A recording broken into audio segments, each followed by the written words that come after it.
Assalamualaikum warahmatullahi wabarakatuh. Good morning, everyone. The distinguished committee members and fellow researchers. Thank you for the opportunity to present my research proposal today. So, my study focuses on phonological translanguaging practices among Sasak EFL learners, specifically examining how students at SMPN 21 Mataram navigate pronunciation challenges through an ethnographic lens. This research addresses a significant gap in our understanding of multilingual language learning in Indonesia. Let me begin by providing the background context for this study. Indonesia presents one of the world's most complex multilingual landscapes, with over 700 regional languages coexisting alongside Bahasa Indonesia and English. This linguistic diversity creates unique challenges and opportunities for language learners. In Nusa Tenggara Barat, Sasak serves as the indigenous language for the majority ethnic group. So what makes Sasak particularly interesting for this study is its phonological system, which differs fundamentally from English. Specifically, Sasak lacks three English consonants that are crucial for pronunciations: the voiced and voiceless dental fricatives, represented phonetically as theta, f, as well as the labiodental fricative v. Despite considerable growth in translanguaging research within Indonesian EFL context, existing studies have primarily examined general translanguaging practices rather than focusing specifically on the phonological dimensions. So this represents a significant research gap that my study aims to address. So the study addresses three interconnected research problems. First, current translanguaging research has predominantly focused on general practices, leaving phonological aspects largely unexplored. This is particularly significant in pronunciations instruction, where students' first language phonological knowledge directly interfaces with second language learning. We need to understand not just that students used their L1, but specifically how they leverage their phonological knowledge. Second, in Nusa Tenggara Barat, where Sasak-speaking students navigate complex multilingual repertoires, there exists virtually no empirical investigation into phonological translanguaging practices. This means we lack evidence-based insights that could inform pronunciation instructions in this specific context.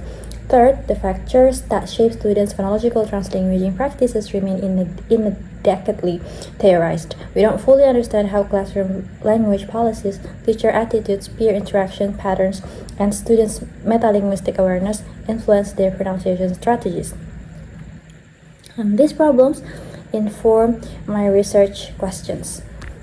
So to address these gaps, I have formulated three research questions. The first one, in what ways do Sasak students engage in phonological translanguaging when learning English consonants?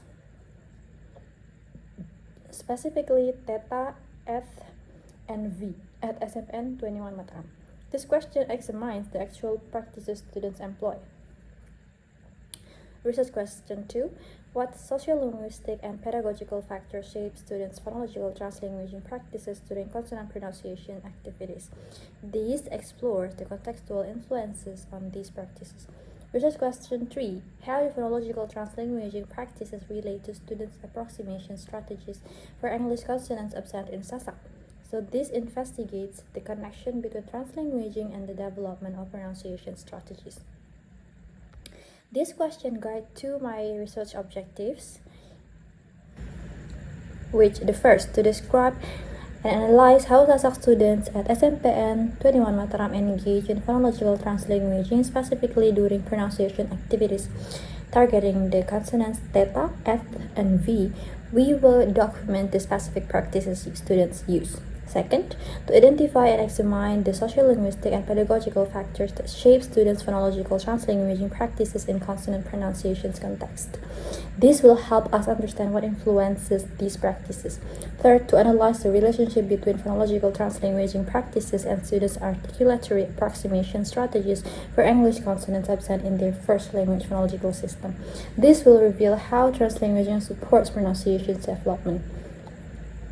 I want to emphasize that we're focusing specifically on three target consonants, theta, f, and v, because these phonemes are systematically absent from the Sasak phonological system, making them ideal for examining phonological translanguaging. And let me discuss why this research matters. So, this study holds significance across four interconnected dimensions. From a theoretical perspective, the research extends translanguaging theory into the phonological domain. While translanguaging has been well theoretized for general language, language practices, we need a framework specifically for understanding phonological translanguaging as a distinct practice involving embodied articulatory habits. This study will contribute to that theoretical development. Second, pedagogically, the findings will inform the development of cultural responsive pronunciation instructions that leverage students' multilingual phonological resources. Rather than suppressing them, will develop evidence-based strategies for helping teachers work with, not against students' natural translanguaging practices. Contextually, this study addresses the specific needs for under-researched Sasak-speaking learners in NTB. By documenting Sasak English phonological challenges and resources, we generate insights that are immediately applicable to schools serving Sasak-speaking population, while also being transferable to other multilingual contexts. Methodologically, the integrated framework combining translanguaging theory, phonological analysis, and ethnographic inquiry provides a replicable model for future research on phonological multilingualism. This demonstrates how ethnography can capture the embodied, situated nature of pronunciation learning. Of course, every study has its own boundaries. So, we'll move on to the scope and limitations. Let me clarify the scope of the study. So, geographically, the researchers will conducted at SMPN 21 Mataram, focusing on one intact 8th grade class of approximately 25 to 30 students. 8th graders were selected because they have sufficient English exposure while still developing pronunciation skills.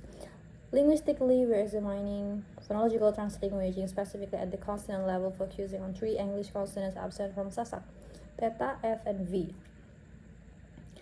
This represents systematic phonological interference points rather than isolated difficulties. Temporarily, data collections will span approximately 10 to 12 weeks using a focal events approach, intensively documenting 8 to 10 classroom episodes lasting 15 to 30 minutes each. And regarding limitations, as an ethnographic study focused on one classroom, findings are deeply contextualized and not statistically generalizable. However, we prioritize transferability through thick description. The researchers' presents may influence participant behaviors, which will mitigate through prolonged engagement and reflexive attention to researchers' influence. So we rely on teacher assessments and classroom observations rather than standardized proficiency tests, providing ecologically valid but non-standardized understanding. Our phonetic transcription uses impressionistic analysis without instrumental acoustic measures, which is sufficient for documenting translanguaging practices through less precise than instrumental analysis. Now let me turn to the theoretical foundation.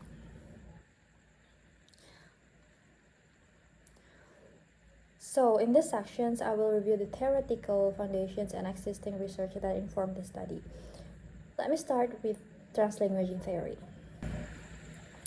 Translanguaging serves as the primary theoretical framework for this study. So Gracia and Leeway define translanguaging as the deployment of a speaker's full linguistic repertoire without regard for watchful adherence to the socially and politically defined boundaries of named languages. This definition is crucial because it fundamentally challenges traditional views that treat languages as separate, bounded systems. Instead, translanguaging recognizes that multilingual speakers have one integrated linguistic repertoire from which they draw fluidly. Key principles of translanguaging theory include rejecting bounded a language system recognizing fluid multilingual practice and acknowledging the creative and critical dimensions of multilingual language use. This framework is particularly relevant to the Indonesian AFL context, where students naturally navigate the regional language Bahasa Indonesia and English. Rather than viewing this as a problematic code switching, translanguaging theory helps us to see it as a normal productive aspect of multilingual learning. So let me elaborate on how translanguaging functions in classroom. Research has identified multiple pedagogical functions that translanguaging serves in AFL.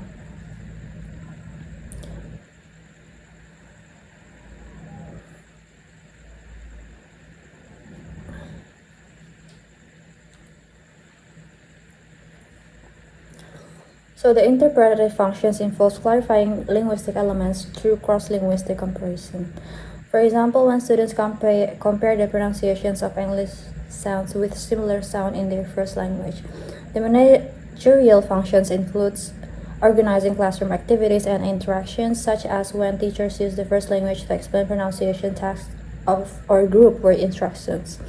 The affective functions involves building rapport and reducing anxiety, particularly important in pronunciation practice where students often feel self-conscious about making mistakes. It's also important to distinguish between translanguaging as natural practice, the spontaneous multilingual language use of bilinguals, and translanguaging pedagogy, which refers to intentional instruction strategies that leverage students' full linguistic repertoire. Now let me introduce the specific concept of phonological translanguaging. So phonological translanguaging represents a specific application of translanguaging theory to pronunciation learning. The core concept is this multilingual learner strategically use phonological knowledge from their entire linguistic repertoire to negotiate English pronunciation and problem-solve pronunciation challenges.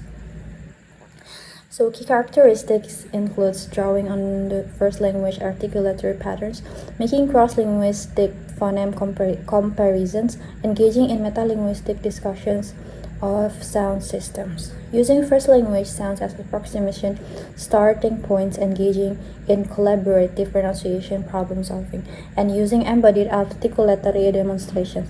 This concept is particularly powerful because it recognizes that pronunciation learning isn't just cognitive, it's deeply embodied. Students articulatory habits from their first language that simply interfere with English pronunciation. They can serve as resources for approximating new sounds. Let me now discuss the specific language context. So to understand Sasak phonology is crucial for the study. Sasak is the indigenous language of Lombok Island in West Nusa Tenggara, spoken by the majority ethnic group. Its phonological system differs fundamentally from English in several ways, particularly in consonant inventory, vowel contrast, and suprasegmental features. Most critically for this study, Sasak lacks three English consonants that I'm focusing on: the voiceless and dental fricative theta, as in think, the voiced dental fricative eth, as in this, and the labiodental fricative v, as in very. These absences create systematic challenges rather than random difficulties. Typically, Sasak learners steal the closest phonemes from their first language. They may use T for theta, D for eth, and F for or P for V. These substitution patterns are predictable and systematic, making them ideal for studying phonological translanguaging. And this brings us to the research gap. The identified gap in existing research is clear. Where translanguaging research has grown considerably, it has predominantly focused on general practices, leaving phonological aspect largely unexplored. This gap is particularly significant for under-researched language groups like Sasak speakers. This study makes a unique contribution by being the first examined phonological translanguaging practices specifically among Sasak AFL learners.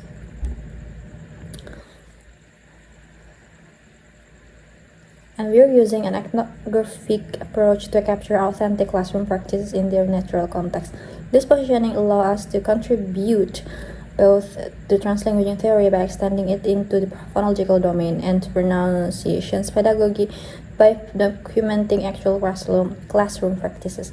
Now let me explain our research methodology. So I will now outline the methodological approach that will enable us to answer our research question. So why ethnography? First, it captures authentic classroom practices and as they naturally occur. Second, it provides emic perspectives, understanding from the participant's point of view. Third, it enables thick descriptions of the context that shapes these practices. And fourth, it documents naturally occurring phenomena rather than experimental interventions. The research setting is at SMPN 21 Mataram in West Nusa Tenggara. Participants will include one intact 8th grade class of 25 to 30 Sasak speaking students with 4 to 6 key environments selected for in-depth study, plus their English teacher. Selection criteria include multilingual compositions, curriculum alignment with our target consonants, willingness to participate with informed consents, and accessibility for regular observations. Let me detail my data collection methods. So I will employ 5 complementary data collection methods to ensure triangulations and validity. First, participants' observations will be our primary methods. Using a focused classroom observation approach over 10 to 12 weeks, we'll employ a focal events approach, intensively documenting 8 to 10 classroom episodes lasting 15 to 30 minutes each, where target consonants are explicitly addressed. Second, field notes will provide written documentation. We'll write brief jottings during observations and expand this into comprehensive narratives with 24 hours, including descriptive, methodological, analytic, and reflexive components. Third, audio and video recording will create permanent records that capture phonological details and nonverbal cues that might be missed in real-time observation. Fourth, semi-structured interviews with 4 to 6 environment students lasting 20 to 30 minutes each, and one teacher interviews approximately 60 minutes will provide crucial emic descriptives. Fifth, document collective will include curriculum documents, textbook, lesson plan, worksheet, and pronunciation guides to understand the broader instructional context. Now, I will explain the timeline. So I will have 3 phases in this. The phase 1 will be taken in the first to 3 weeks to the 3rd weeks. It's and try and baseline, what will happen in this phase is obtain permissions and consents from the school, conduct preliminary observations, build rapport with participants, identify 4 to 6 key informants. In the phase 2, which is weeks 4 to 10, it will be intensive documentations, 8 to 10 focal event observations, full audio or video recording, detailed field notes, and ongoing preliminary analysis. And in phase 3, in the 3rd phase, it will be interviews and consolidations. What will happen? So 4 to 6 students got interviewed and 1 teacher got interviewed, collect curriculum documents, and member checking. And the focal events approach ensures that we'll intensively document 15 to 30 minutes classroom episodes featuring explicit instruction and practice of our target consonants, allowing for depth analysis within a manageable scope. So finally, let me explain how I'm gonna analyze this data. So the data will employ 3 complementary analytical approaches. First, thematic coding following established qualitative analysis procedures. We'll conduct open coding through line-by-line examination to identify discrete phenomena than axial coding to group-related codes into higher order categories such as types of phonological translanguaging practices, function, sociolinguistic factors, and pedagogical factors. Finally, selective coding to integrate categories around core themes that directly address our research questions.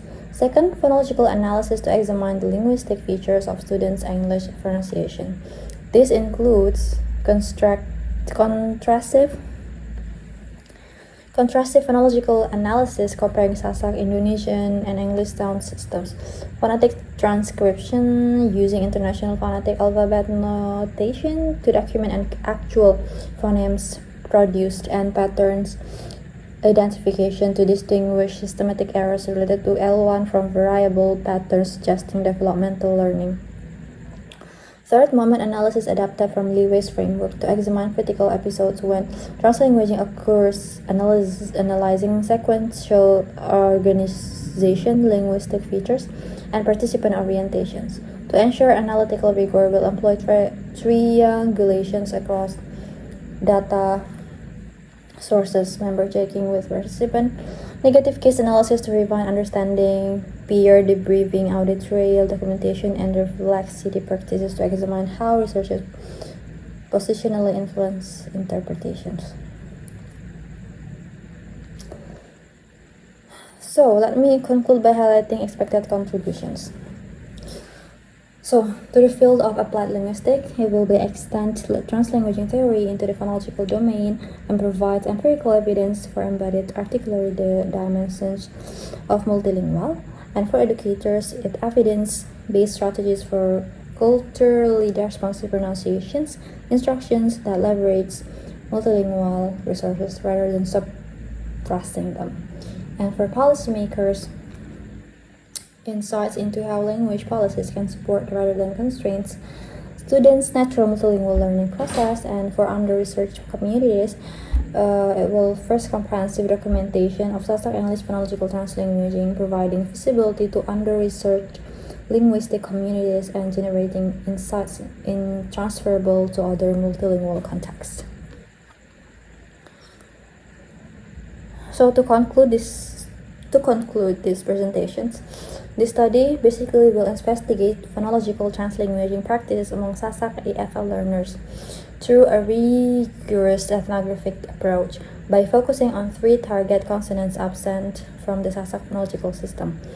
So I will gain unprecedented insights into how multilingual students navigate pronunciation challenge. The findings will contribute theoretically to our understanding of translanguaging, pedagogically to pronunciation instruction practices, and practically to supporting under-researched multilingual communities. I am confident that this research will provide valuable insights that can inform both theory and practice in multilingual education context. So yeah, thank you for your attention. That's all from me. Assalamualaikum warahmatullahi wabarakatuh.